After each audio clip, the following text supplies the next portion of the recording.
Hello મિત્રો, ચાલો આજે બનાવીએ ખીરા કકડી રાયતા. એને આપણે પહાડી રાયતું પણ કહીએ છીએ.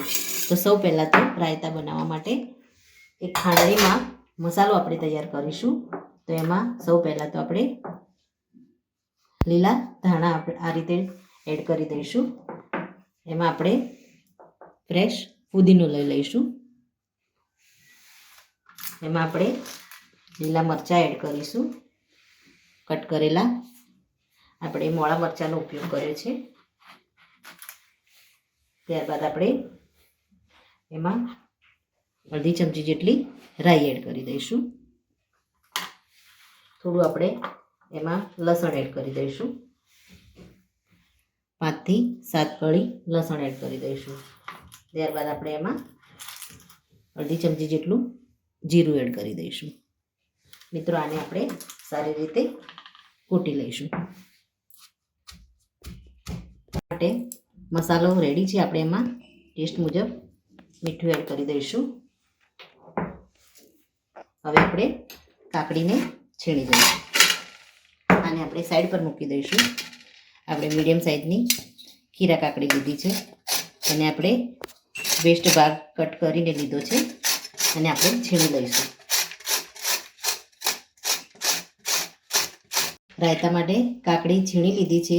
તમારે જો આનું પાણી યુઝ કરવું હોય તો પાણી સાથે જ તમે આને યુઝ કરી શકો છો. આપણે એનું પાણી થોડું નીચોવી લીધું છે.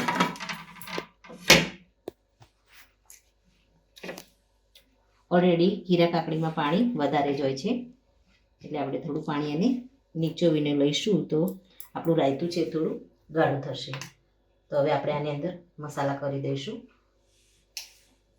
સૌ પહેલાં આપણે આમાં દહીં એડ કરી દઈશું. 1 વાટકી જેટલી દહીં લીધી છે આપણે.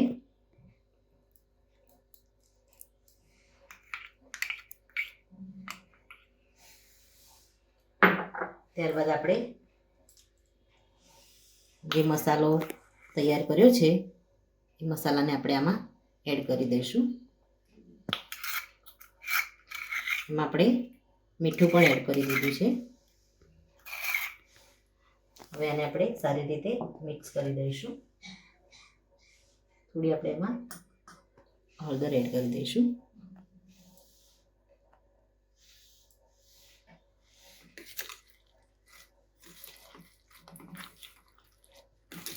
થોડું પાણી આપણે એડ કરીશું એમાં.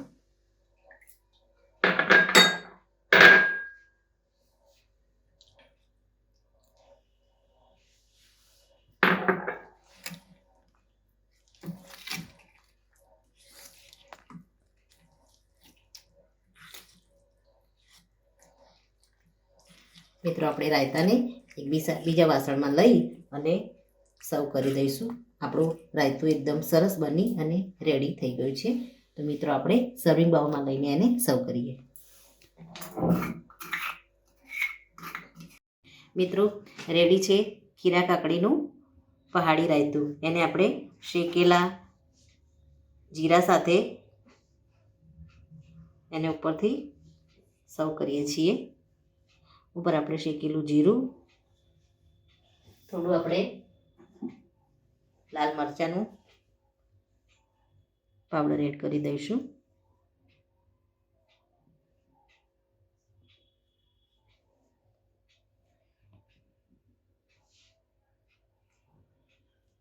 ઉપરથી આપણે સરસિયાનું તેલ એડ કરી દઈશું. આમાંનો સ્વાદ ખૂબ જ સરસ આવે છે. મસ્ટર્ડ ઓઇલ આપણે થોડું એડ કરી ઉપર આપણે પુદીનાના પાન એડ કરી દઈશું.